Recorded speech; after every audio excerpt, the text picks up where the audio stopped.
Hezbollah ने एक बार फिर से बेंजामिन नेतन्याहू के घर पर ड्रोन हमला किया है। पिछले एक महीने में यह तीसरा ड्रोन हमला है। इस बार हिजबुल्लाह का ड्रोन इजराइल के एयर डिफेंस सिस्टम को चकमा देकर बेंजामिन नेतन्याहू के घर के लॉन में जाकर गिरा। चकमा देकर हिजबुल्लाह का ड्रोन, इसके बारे में आपको लगातार मैं जानकारी दे रहा हूं। एक ऐसा ड्रोन है जिसको इजराइल का एयर डिफेंस सिस्टम डिटेक्ट नहीं कर पाता है, नहीं कर पाता। बेंजामिन नेतन्याहू के घर तक पहुंच जाता है हिजबुल्लाह का ड्रोन। ये छोटी बात नहीं है। नहीं, इससे पहले भी 2 हमले हुए थे। हालांकि पहला हमला ऐसा था जिसमें नुकसान हुआ था, घर को भारी इलाके में जाकर गिरा था घर के। दूसरा हमला जब बेंजामिन नेतन्याहू के घर पर इसी महीने में किया था तो उसको नाकाम कर दिया गया। लेकिन यह तीसरा हमला जो था, शुरुआती रिपोर्ट्स में यह बात सामने आ रही है कि बेंजामिन नेतन्याहू के घर के लॉन में जाकर ड्रोन ने अटैक किया है। हमला होने के फौरन बाद पूरे इलाके को वहां की पुलिस ने सीज कर दिया, इसलिए अभी मीडिया वहां पर नहीं पहुंच पाया है।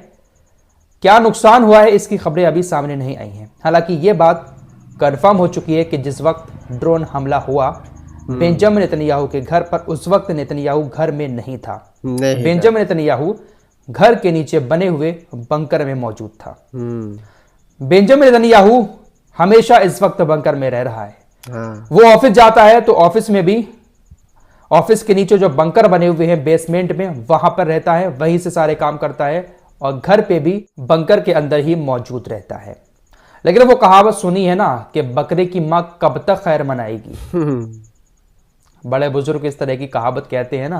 तो समझ गए हो कि इस कहावत का मकसद क्या है। बेंजामिन नेतन्याहू के घर पर यह ड्रोन हमला होता है और उस हमले के फौरन बाद इजराइल की एयरफोर्स बेरूत में तबाही मचा देती है। इजरायली एयरफोर्स ने बेरूत से लेकर बेका वैली और बालबेक में जबरदस्त हवाई हमले किए और दावा किया कि हमने हिजबुल्लाह के हेडक्वार्टर, कमांड सेंटर, हथियार गोदाम और सुरंगों को तबाह कर दिया। इजरायली सेना लेबनान के अंदर हिजबुल्लाह के ठिकानों पर इसलिए भी गुस्से में और ज्यादा तेज हमले कर रही है क्योंकि पिछले 48 घंटे की रिपोर्ट आई है जिसमें कहा गया है कि हिजबुल्लाह ने जो हमले किए हैं उन हमलों में 14 इजरायली सैनिक मारे गए हैं और 37 इजरायली नागरिक मारे गए।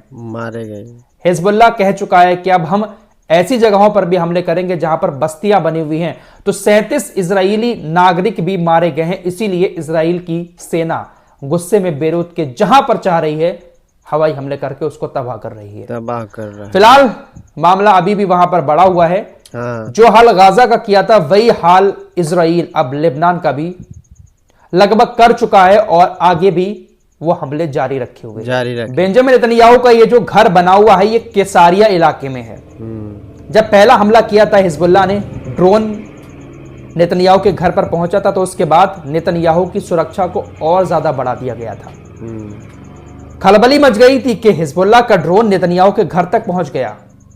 5 लेयर की सुरक्षा बेंजामिन नेतन्याहू के घर पर तैनात कर दी गई। पहली लेयर में आयरन डोम को तैनात किया गया कि अगर ड्रोन आएगा तो आयरन डोम उसको मार गिराएगा। अगर आयरन डोम से ड्रोन बच जाता है तो दूसरी लेयर में इजराइल ने अमेरिकी एयर डिफेंस सिस्टम पैट्रियट को तैनात कर दिया कि आयरन डोम नहीं मारेगा तो पैट्रियट मार गिराएगा।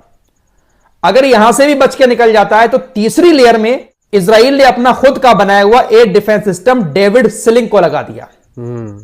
ये तगड़े 3 एयर डिफेंस सिस्टम हिजबुल्लाह के ड्रोन को रोकने के लिए शुरुआत की 3 लेयर में लगाए। उसके बाद चौथी लेयर में इजराइल की ड्रोन गन आर्मी मुस्तैद कर दी गई और जो 5वीं लेयर लगाई गई उसमें ड्रोन किलर लेजर हथियार के जरिए ड्रोन को मारा जाता है, उस लेयर में उसको तैनात कर दिया। लेकिन हिजबुल्लाह के इस ड्रोन ने 5 लेयर को चकमा देकर खबरें आ रही हैं कि एक बार फिर से बेंजामिन नेतन्याहू के घर के लॉन में जाकर हमला किया है, हिट किया। इजराइल के 5 एयर डिफेंस सिस्टम हिजबुल्लाह के ड्रोन को नहीं रोक पाए। पहला हमला तो आपने देखा ही था, एक हेलीकॉप्टर लड़ाकू विमान इजराइल का ड्रोन का पीछा कर रहा है लेकिन ड्रोन उसको चकमा देकर नेतन्याहू के घर पर पहुंच जाता है। अमेरिका के राष्ट्रपति डोनाल्ड ट्रंप बन चुके हैं, जो बाइडेन कुर्सी छोड़कर जा चुके हैं। जो बाइडेन पूरी तरीके से इजराइल के साथ थे। लेकिन दोस्तों, डोनाल्ड ट्रंप ने जो अपनी कैबिनेट बनाई है, डोनाल्ड ट्रंप की सरकार में जो उनकी टीम है उसको लेकर काफी सवाल उठ रहे हैं। मुसलमानों ने बहुत ज्यादा वोट दिया अमेरिका के अंदर डोनाल्ड ट्रंप को, बड़े बड़े मुस्लिम संगठन पूरा सपोर्ट कर रहे थे डोनाल्ड ट्रंप का, लेकिन डोनाल्ड ट्रंप ने अपनी जो टीम बनाई है सरकार की, उसमें ज्यादातर कह सकते हैं कि 90% लोग ऐसे हैं जो पक्के कट्टर वाले इजरायली समर्थक हैं। ये वो लोग हैं, जब जो बाइडेन की सरकार में इजराइल को लेकर कोई फैसला लिया जाता था, इजराइल के सपोर्ट में हथियार भेजे जाते थे या पैसा दिया जाता था, तो डोनाल्ड ट्रंप की पार्टी के मेंबर भी उसका सपोर्ट करते थे। ऐसे ज्यादातर देशों में ऐसा होता है कि विपक्षी पार्टी सरकार का सपोर्ट नहीं करती है, लेकिन इस मामले में डोनाल्ड ट्रंप की पार्टी के लोगों ने इजराइल का सपोर्ट किया था और वही लोग डोनाल्ड ट्रंप की टीम में अब शामिल हो चुके हैं।